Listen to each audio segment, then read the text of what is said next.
They had a stranglehold on that division, and now they've allowed the Bucks to come back and tie them. Just bad ball. And Kirk Cousins does not look good. I mean, a lot of people are calling for Michael Penix right now. You're tuned in to the Ross Tucker Football Podcast, guiding your gridiron journey, none other than your host, former NFL lineman, Ross Tucker.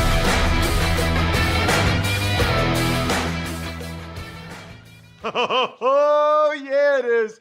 But it's not just any Ross Tucker Football Podcast. It is a Power Rankings Tuesday, presented, of course, by DraftKings. I'm Ross Tucker, former NFL offensive lineman, 5 teams, 7 years.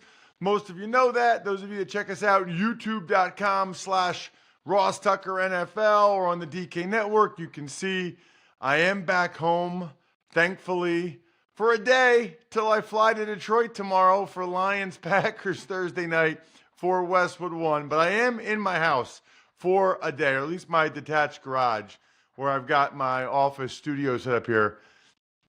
Feels nice. Feels real nice to be home, see the family, have my regular setup here, be able to dive into the power rankings. And last night's game, that was highly entertaining, and get excited because later in the week, I'm going to be able to do 2 things. One is I'm going to announce more winners.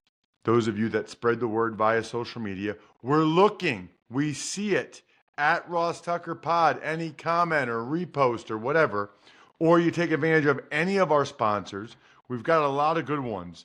WestShoreHome.com/Ross. Future fans using the code Ross.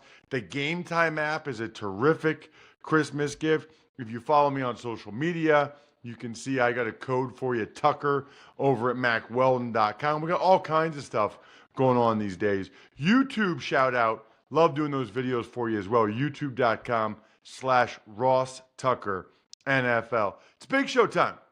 The Big Show. All right, Ross, we had a pretty exciting Monday Night Football, all things considered.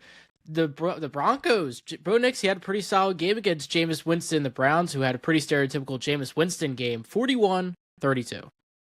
So last night's game is proof that we need Jameis Winston to start for a team always, as long as he's alive. In fact, they shouldn't flex late season games. They should flex Jameis Winston in at quarterback to make the game more entertaining and interesting. That was bananas. In fact, you know what's crazy? Thursday, December 19th, I think, Jack, week 16, I was scheduled to do the Browns at the Bengals for Westwood One, but that's the first Thursday night football flex ever. Instead, it'll be Broncos at the Chargers. By the way, much further travel for me, again, but nobody cares about that. But they just flexed Jameis out. They flexed him out. Last night was like the quintessential Jameis Winston experience. It was electric. How about this? For those of you who didn't watch, 34 of 58.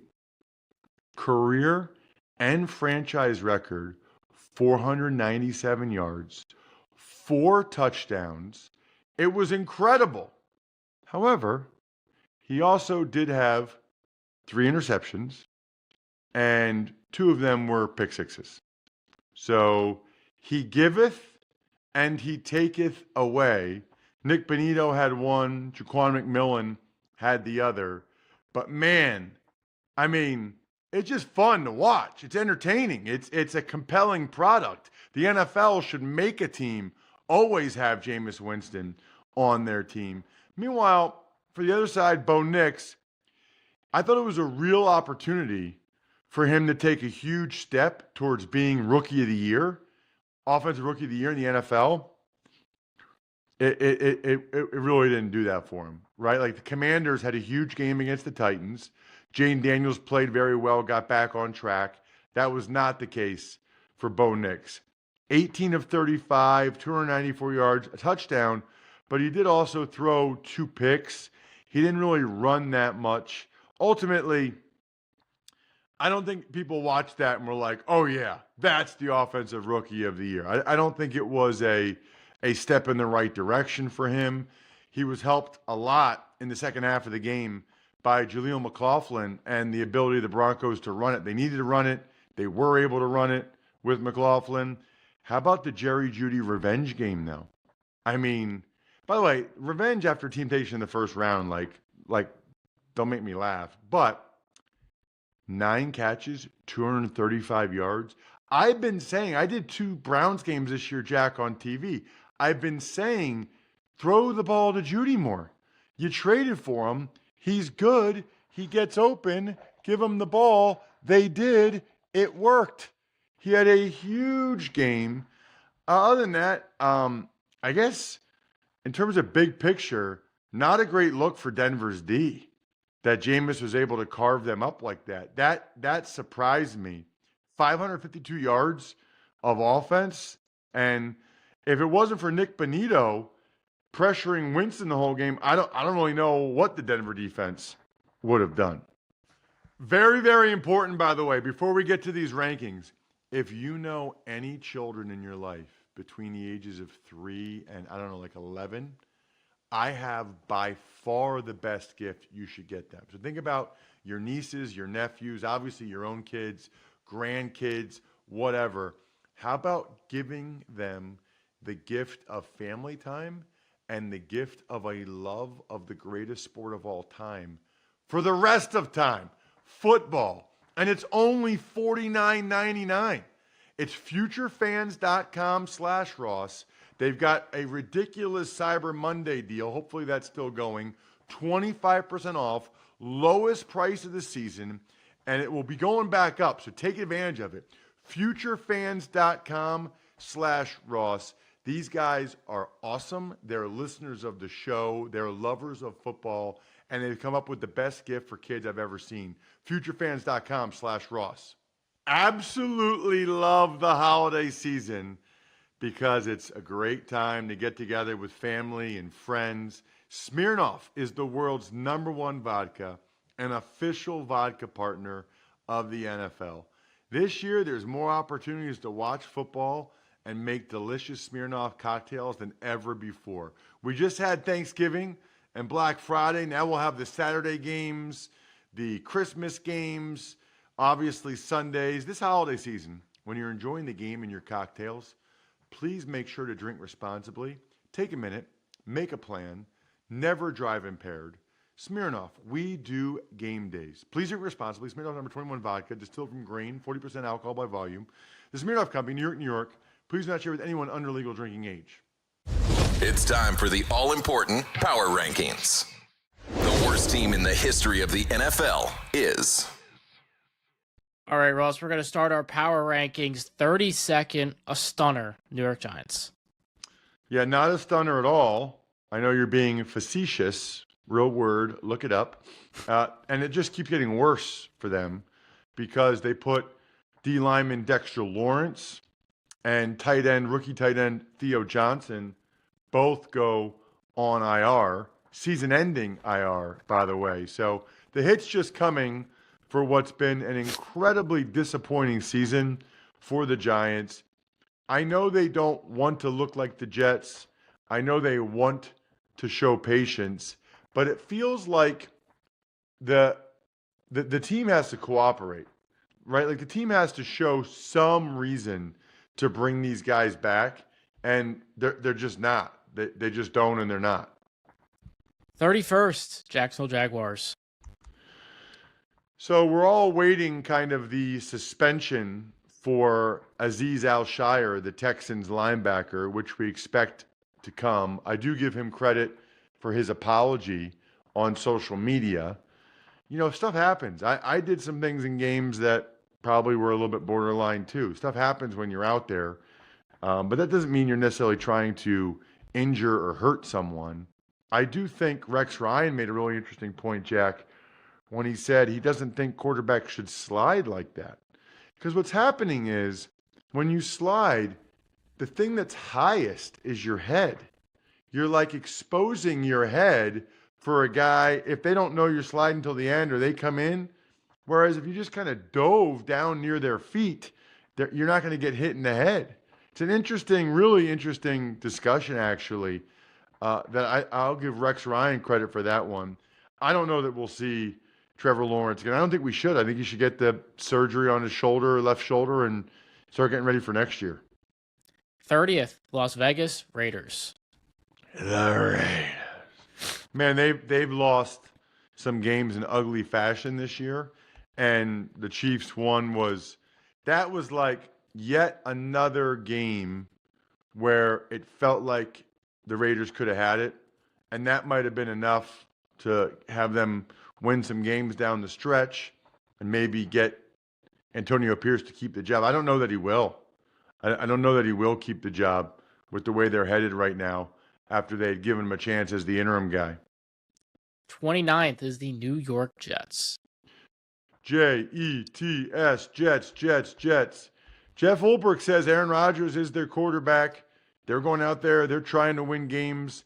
They have lost a bunch of games that they should have won. They actually could very easily still be in the mix with 5 or 6 wins, but they just have blown so many of those games that there's just no way they should have lost them.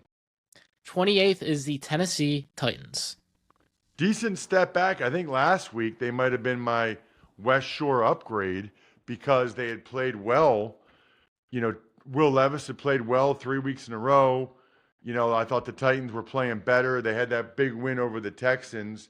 This was obviously a pretty significant step back against the Commanders. They were never in the game. They were never competitive. Very disappointing. New England Patriots are coming in at 27. Boy, they were the better team. I said that yesterday. I'll say it again. They were the better team. They should have won the game. That, you know, you're trying to build. I know some fans, because I go on the radio, actually on Tuesdays, on WEI in Boston, every Tuesday at 2:30, and the one host wants them to lose. They get a higher draft choice. I don't really believe in that, unless you're trying to get the number 1 draft choice to try to get a quarterback. They have their quarterback in Drake May. I actually believe in them, you know, winning and starting to build, stack wins and play better and have momentum going into next year. 26 after last night is the Cleveland Browns.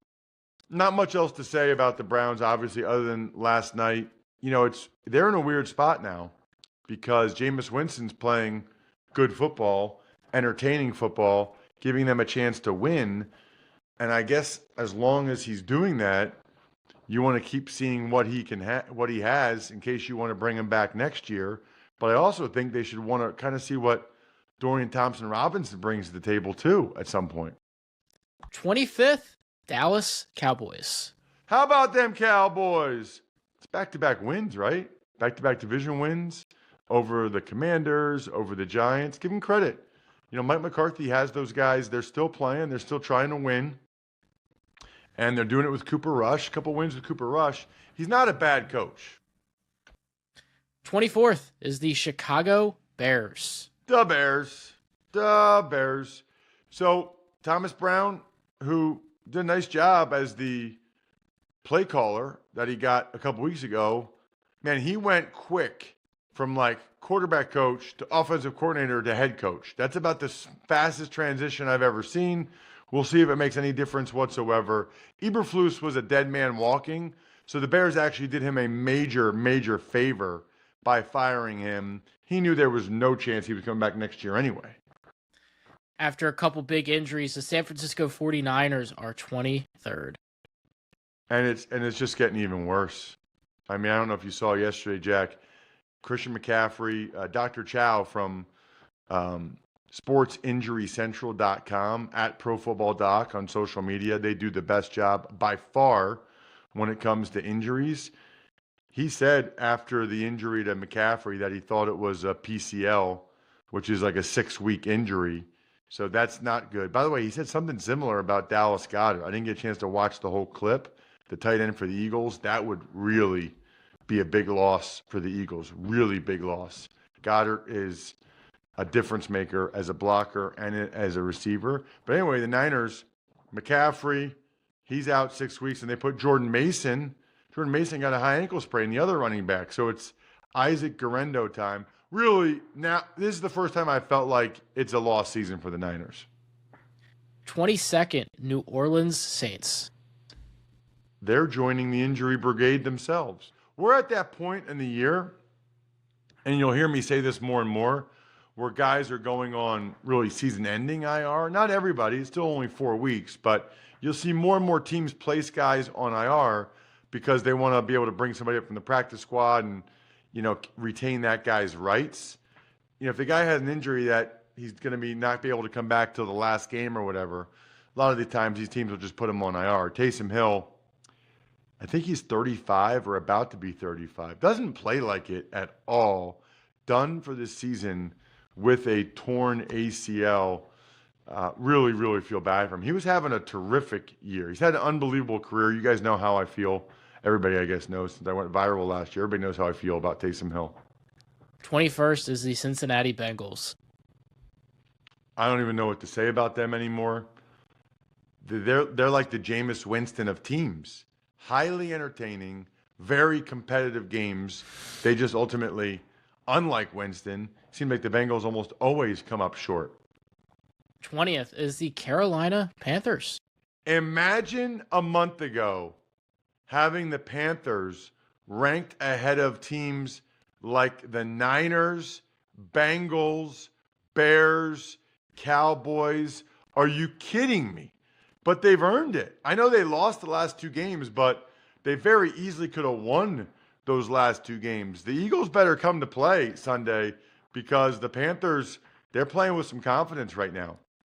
As we move towards the next tier of teams, the Indianapolis Colts are 19th.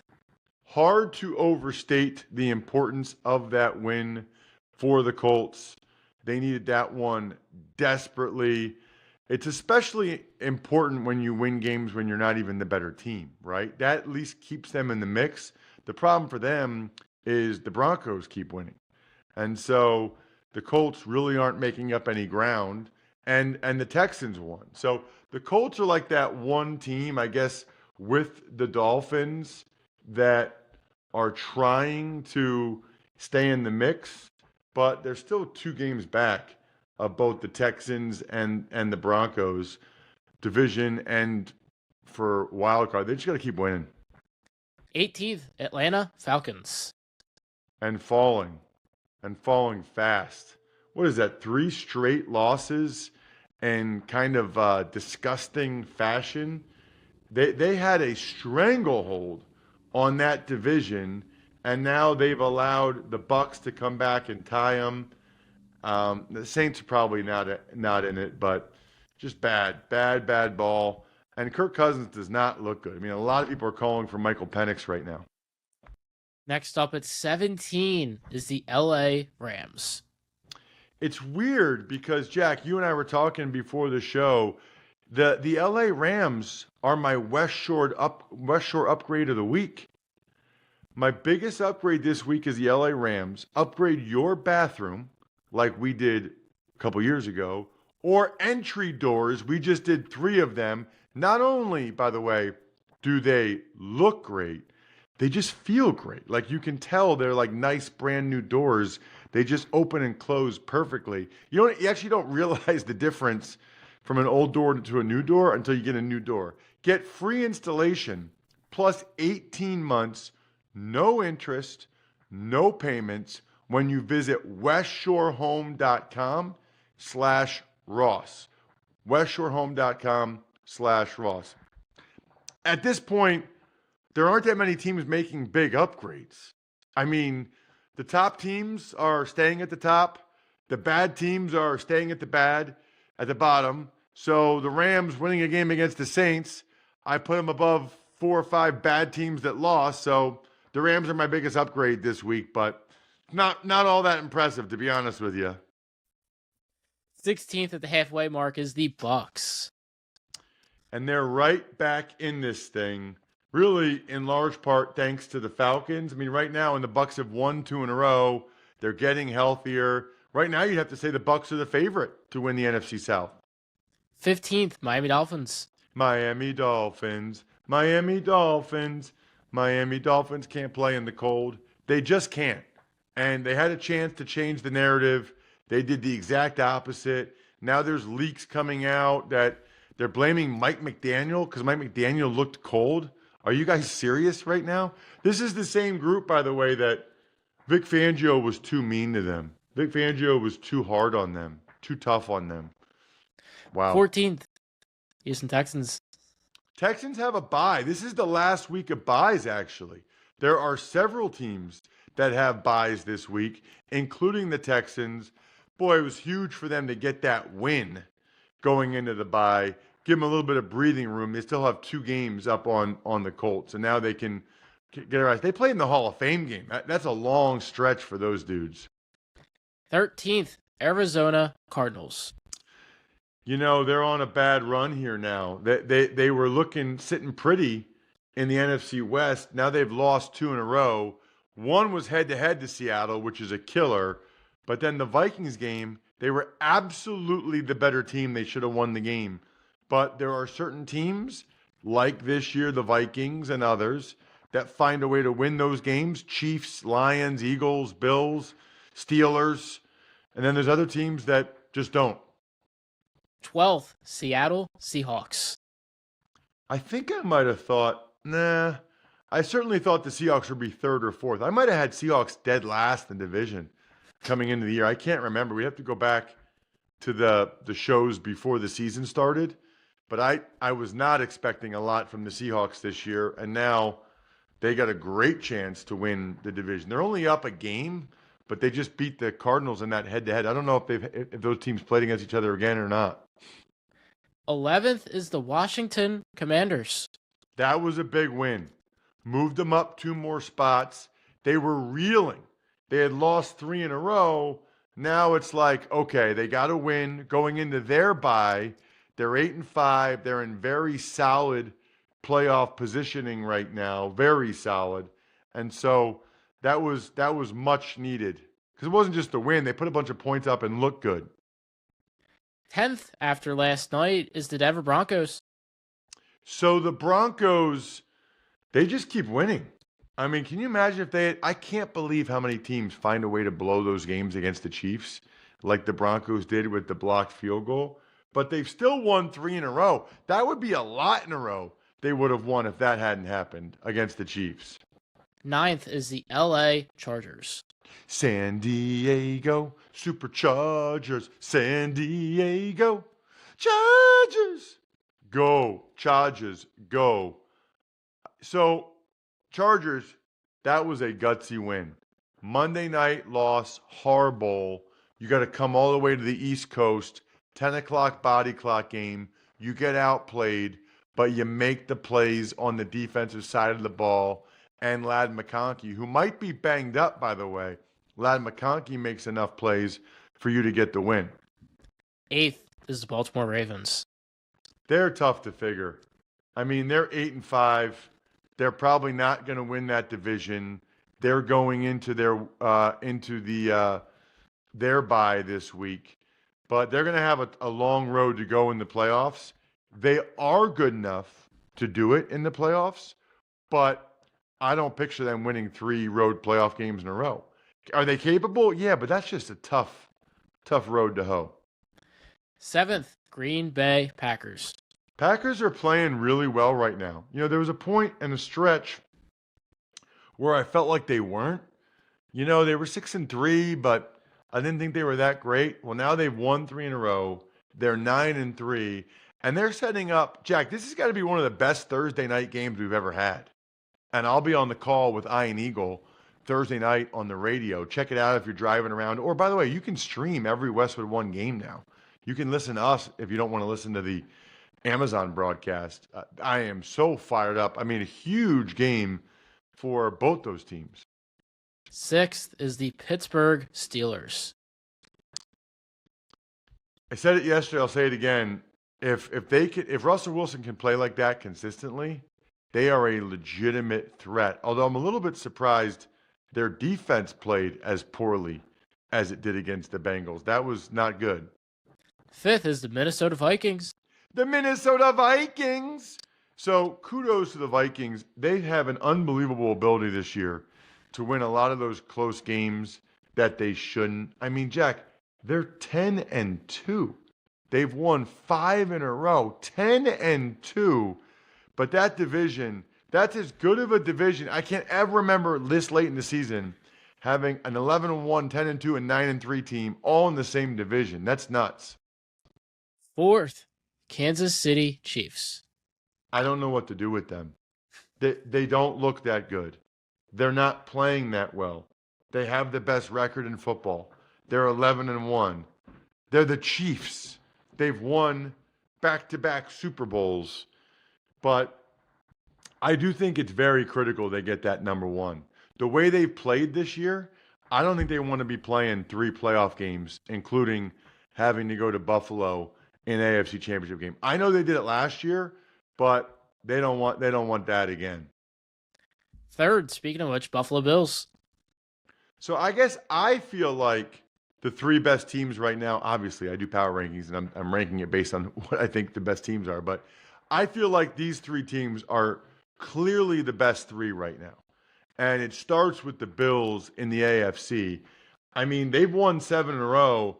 Most of them have not been competitive. I mean, they have not been competitive. That's how good the Bills have been in these games. Second is the Eagles. E-A-G-L-E-S. Eagles. So I don't know, Jack. I don't feel like their win against the Ravens was as impressive as everybody else is saying it is. I mean, they won the game, and it was a good win. But as we talked about on the Even Money Betting podcast, that was a bad spot, really bad spot for the Ravens after the Monday night short week Hard Bowl. And if Justin Tucker just makes his kicks, kind of changes the complexion of that game a little bit. But they didn't, so kudos to them. And number 1 is the Detroit Lions. This is on the line Thursday night. Forget number 1 seed. Forget NFC North supremacy. First place in the all-important Ross Tucker Football Podcast Power Rankings on the line Thursday night. I will be there to witness it. Absolutely cannot wait. Even money today, we were both up double digits. If you're not listening or watching, you're doing it wrong. By the way, we're going to put that feed here on the RTFP for you guys. I think we're done here. Thanks for tuning in to the Ross Tucker Football Podcast. Make sure to also check out Even Money, Fantasy Feast, and College Draft, all on the DraftKings Network, YouTube, or subscribe to the podcast on your favorite platform. Shout out myfrontpagestory.com. Cannot highly recommend this as a holiday gift or any gift for a loved one. Please just go to the website and check it out and strongly consider it. I'd be shocked if your loved one didn't say that it was one of the best gifts they've ever gotten. myfrontpagestory.com, backofficescheduler.com, humanheadnyc.com, Sporticulture,